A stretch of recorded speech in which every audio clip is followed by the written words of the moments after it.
Howie. Tonight we have, as usual, our usual cast: Bill Marsh from Maryland, John Cawley from Boston, hey, Howie, and Jay Brannon from Temecula, California. And our special guest tonight is Tony Lackie. He's the newest member to the Disc Jockey News TV crew. He'll be doing some interviews and so forth. He'll have an interview show. I don't know what night. Do you know what night you're going to be on? I think Tuesdays is what I was talking with John about. Great. Now, you made a post that I think could help, because this is really geared, to the newcomer, and with the vast amount of experience we have here.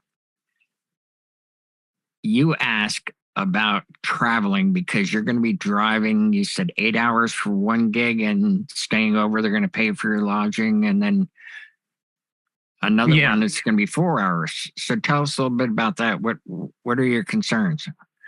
So the first one is going to be in the beginning of October. I'm in Traverse City, Michigan, so it's kind of like the northern part of Michigan.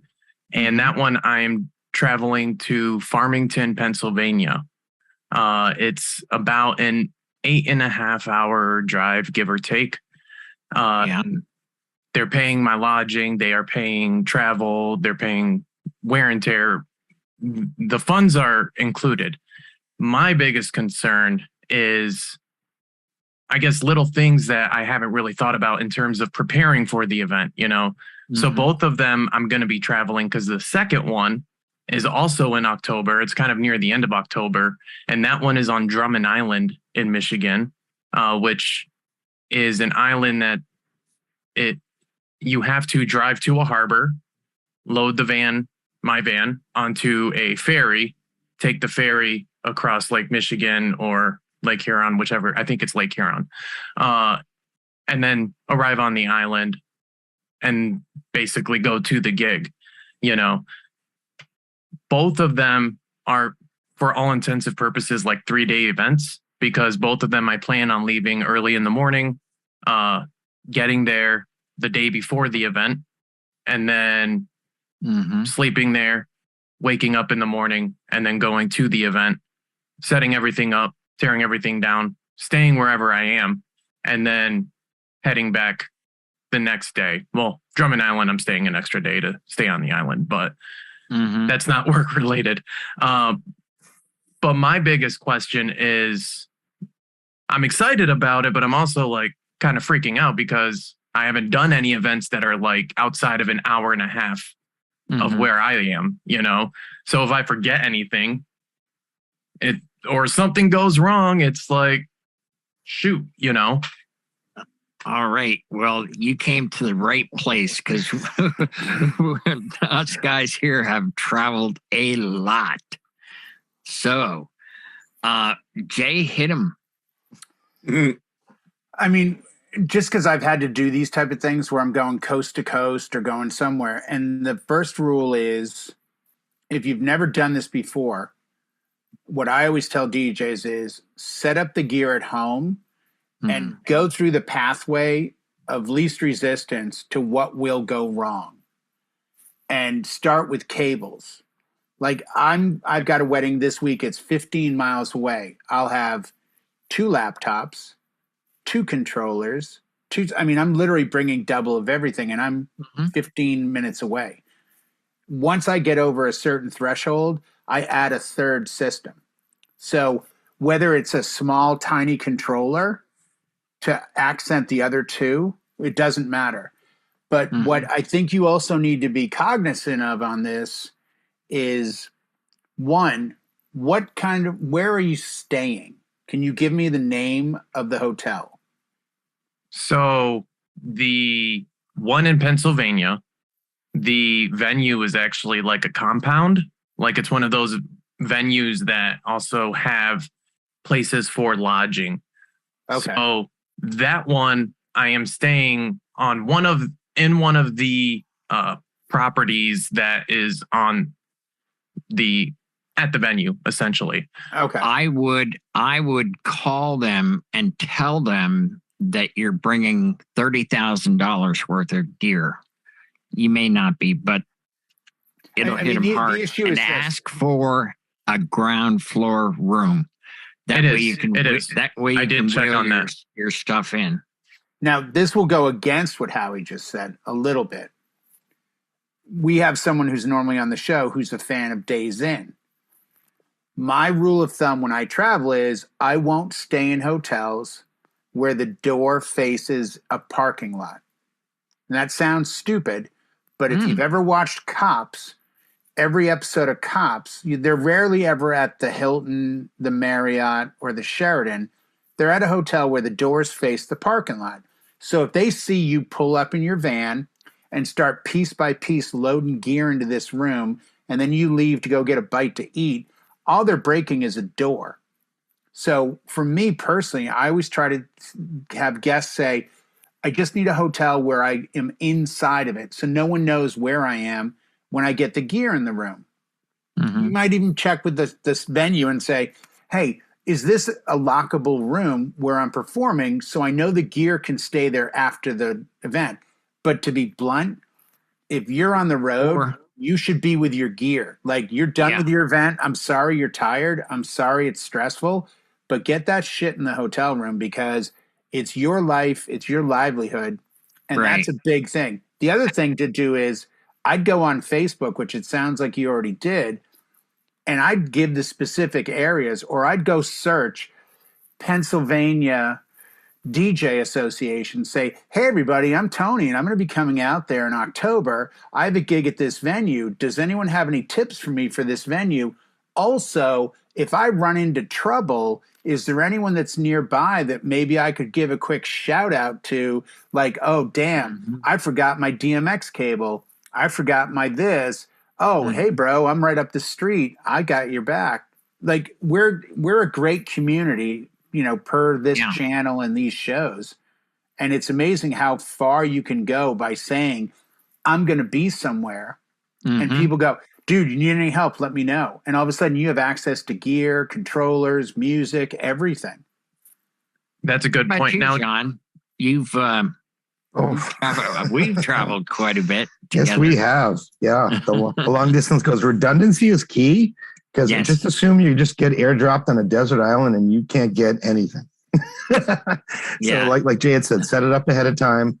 Make sure you have extras of everything, extra hard drives, extra cables, extra extension cords, things you wouldn't even think of. Like, oh, what if someone wrong or someone missing or fell out?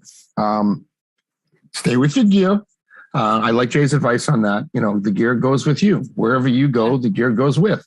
If you're setting up and you're going to be on you had the compound and then you have the island. Nothing's going to disappear on the island right away. If you can get interior, I like Jay's idea about not having an outside door, but now you've done this several times and I have as well. If it's a large hotel and, make sure they have an elevator, then by all means. Explore the hotel, learn the ins and outs, where you can load stuff in and out quickly. If it's all elevators and carts, bring your own dolly. Don't wait for the lobby dolly, because that was a nightmare at one time. Be able to move your stuff freely and keep it in eyesight, and shouldn't have any issues. I'm sure you'll be fine. But knowing where you go, go on their Facebook page and look at the, am I going to be on the fourth floor? I'm in room end of the hallway and it's carpeted and you're dragging 2,000 pounds of stuff.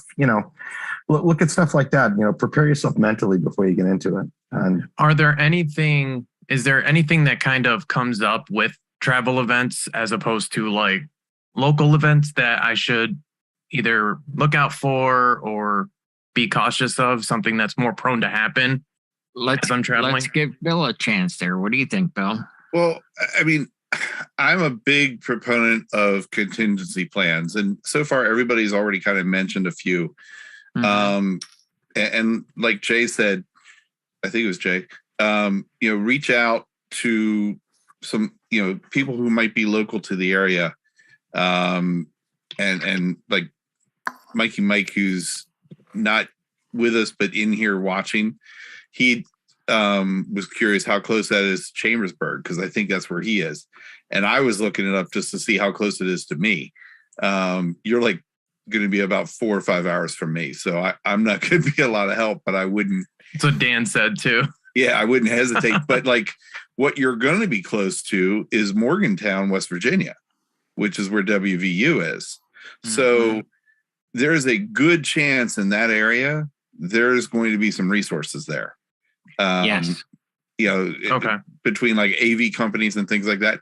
The biggest thing is, you know, in your travel, you're going to be going a lot further than you normally would. So another thing that I would maybe consider doing is whatever you're using vehicle wise, make sure obviously that it's ready to go, but also make sure that you're giving your gear a softer ride than normal. Just, I mean, something very simple as maybe like if you use anti-fatigue mats, put them under your controller. Okay. You know what I'm saying? Like just to give it a little bit more cushion in your vehicle. You know, I keep my Pioneer case wrapped up in a packing quilt. And the reason I do that is it helps reduce the possibility of condensation. Or as Jay mentioned before the show started, someone actually broke a part off of a brand new, what was it, a SRT? XDJ RX3. Yeah, RX3. Got the big screen on it. Broke the screen off, and it was in a road case. Yeah, and I have a Prime too. Mine has a screen. Yeah, and I mean, so like that's another thing. Maybe just, you know, lay some soft foam or even a plush towel over that inside the case. I mean, you got to. The reality is, you know, we just did the expo show. Well, the show is what, 6 hours a day, right? For 2 days, for 12 hours, and then the last day starts at 11, ends at 3, so it's only another 4 hours. So you're doing a show for a total of 16 hours. I spent 40 plus hours testing every piece of equipment, every laptop, every software, every piece of gear played music before it got boxed. Then I put it on a pallet and I wrapped it. Then when it got to New Jersey, I was the one that received the pallets, and one of our pallets was in pieces. I mean, pieces. Like, wow. I think the claim was about $14,000 of damage to one pallet. Now, granted, that's because we gave it to trucks, and we don't quite know where the it fell apart. But as a manufacturer, that's the prep work we do so that we can have guys show up at a show and touch a piece of gear and guarantee it works. And I think the same approach needs to be taken as individual DJs. It's no different to me. I mean, I spent 7 years running boats. You can't jump in a water taxi and run out and go, here's your microphone. My backpack right now, I did a high-end event last Friday, and all I needed was a microphone and a speaker. And I brought 4 microphones and 2 speakers to guarantee that it was flawless. Right. And at the end of it, people were like, wow, it went really well. And I was like, thanks. Like, this is pretty easy. And I opened up these 3 bags, and I go, here's all the backup. They're like, you brought all that? I'm like, I needed to guarantee it worked. And the client's eyes bugged out. They were like, oh my God. Yeah, but I mean, like prepared. Yeah, like Bill said, and I didn't mention it, and Bill brought up a great point. You know, I'd get an oil change a couple of days, not the day of, but a couple of days before. I'd check the tires, maybe get them rotated. Don't get anything done the day you're traveling, because that's when it hits the fan. Don't think at 6 a.m, now's a good time to get the car washed. No, it's not, because suddenly something could go wrong. Right. You gotta just approach it as, this is my livelihood. I mean, you have a lot going against you. You mentioned something about a Prime. I don't even know what that is, but that's the first strike. So right out of the gate, my friend, you're kind of working at it. You know, you're not giving this 100%. I can tell already. So Just that because I don't know what model. I did prime. Bringing lunchroom toys with him. Look at that. I didn't hear DDJ. No information on it. I didn't hear any of that, so I don't know what he's talking about. Getting back to the worst thing about a prime is you blow your transformer. Yeah. Hey, Getting back to I don't even know what that means. Something I always do is I have the AAA Gold, and I bring one of the jump boxes with me just in case, and it saved an event a few years back for us. Yep, me too. It's well worth it. It really, really is. 200-mile free tow. Yep. Yeah, So I mean, you can get anywhere. Something else that I do is I use Google, and the reason I do is like Bill mentioned you're going to be near Morgantown. I would go look in that area and find out if there's any, like they said, AV companies or a guitar center. If you forgot a microphone or a cable or an adapter or anything, if there's a guitar center within an hour's drive and you're going to be there a day ahead of time,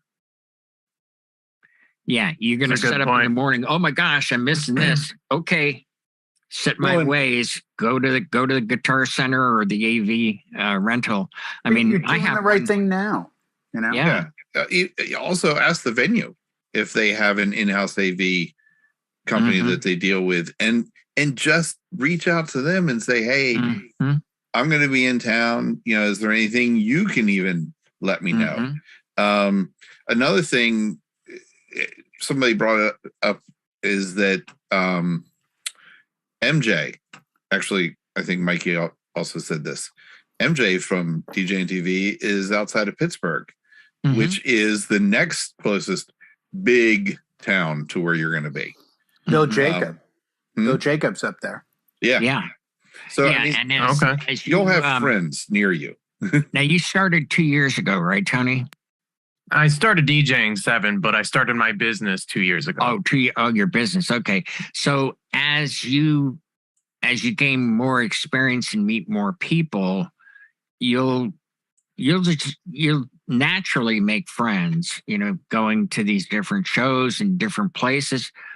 Always be friendly with people and make friends, because if you go back, you know, I think I could speak for, you know, the guys here. We can go almost anywhere in the country and we know somebody that we can call up and go, oh my gosh, hey dude, I'm in trouble. You know, I have this controller and the screen broke off of it, you know. Yeah, I mean, DJ equipment, bail money, lunch, bail whatever. money, you know, places to eat. I know you got that covered. You know, yeah, I can cover your food. Speaking of money, I always carry not only cash but the credit cards. Yeah. Because you never know if it's a car problem or even a gear problem. Cash, especially though, because you may have to grease the wheels. Cash greases a lot of wheels. Oh, it does. You toss a 20. Yeah. It's amazing. I've gotten to park in loading zones inside of like 4-star hotels because I've like been super nice to. It just happened a couple months ago. I told you guys I was at one of the top 2 best hotels in San Diego. I pulled in. I'm telling these 25-year-old security guards, "Hey, thank you, sir. This and that, this and that." Totally working with them. Get all loaded in. I go, "Hey guys, real quick question. Do you need my ID back now? Or I got half an hour. I got to go park. I got to get dressed. What time's your event end? Oh, it ends at 8:30. Okay, well, you know what? Just keep it down here. I'm like, you want my car keys? If you have to move it or something? Like, no, we know where you are. That's cool. You've been cool with us. I mean, I saved myself $40 for parking, but more importantly, I got to then take the elevator up half an hour before the gig and just relax instead of having to drive out, park, then at the end of the night, bring it to the loading dock, go get the car. I mean, the kindness we show to the people that can affect our lives is 100 times worth anything. And the fact that you're asking us, Facebook and everyone else, what should I do? What can I do to prevent? I've never had gigs go south that I was prepared for. I've only had gigs go south when it was that last second, hey, do you mind doing this thing? Yeah, that's easy. I'll take it. And you don't put in the time. You don't print. You don't print all the material you need, introductions, the timeline, their music requests. You don't take your hard drives and hit file sync. Now you know this one main drive is synced to the other 2 drives. They all go in the same case. Boom, you get to the gig. You've got 3 opportunities to be a superstar. And if you have to spend a little money, I don't know. I don't need you to tell me what you're making. But if you're making enough money on the gig, if you need to invest 10% of what you're getting paid into fail-safing this, then do that. Go buy an SD card for a couple $100 that you could put into your, well, you're using the Prime thing. You probably, what are you on, an iPad? What do you got there? A Fire tablet or something? I don't know. It's probably not a MacBook Pro. I'm just saying. I don't know. What do you got? A touch screen thing? That shade for days. $150 machine thing? Well, that's, buy another one of those. I don't know. Made by Hasbro. Yeah, no, I use a MacBook Pro. There you go. Well, and a couple Windows laptops. Now, the one on Drummond Island is going to be interesting, and that one I might just have to really double everything up. Because while we were here, I actually Googled the local population on Drummond Island, and it's only 1,000. Yeah. So I don't think they'll have a Guitar Center there. Yeah, probably not. They may have a Radio Shack. Maybe. Yeah, they might. When they forgot. The word didn't get back to them that they're closed. They didn't. Yeah. They don't have telephone lines. You know where? Actually, I've been to Drummond Island. Radio Shack is right next to Hollywood Video. Yeah. They're both still open. There's a Blockbuster right next to the Chuck E. Cheese too. Yeah, you're good. No, it's not Chuck E. Cheese. It's Roy Rogers, right? That's the one. Yeah. The one with the red light. Yeah. That's Jack in the Box, I thought. Alrighty, guys. John wanted us to do a 20-minute show tonight. So, Tony, I hope this helped you. Do you have any final questions before we wrap it up? No, I think you guys answered them all, and I feel good about it. So I definitely appreciate you having this be the topic. You're going to be fine. Tony, I could still rattle off 10 more thoughts for you. So if you want, just hit me up sometime. Will do, Bill. And I'll probably reach out, see if I can find any DJs in the Pennsylvania area, or at least Farmington area. Mm-hmm. Absolutely. And you can do that with any of us there. And hey, make friends whenever you can. And speaking of making friends, good night, friends. And if you have a topic you'd like us to cover, when this finally goes, what is it, Jay, after Easter, right? When this goes up? Easter 2025. Yeah, okay. He is risen. John will let that one go, I guarantee it. We'll be happy to cover your topic for you. Good night, all. Night. Take care. Cheers and celebrate.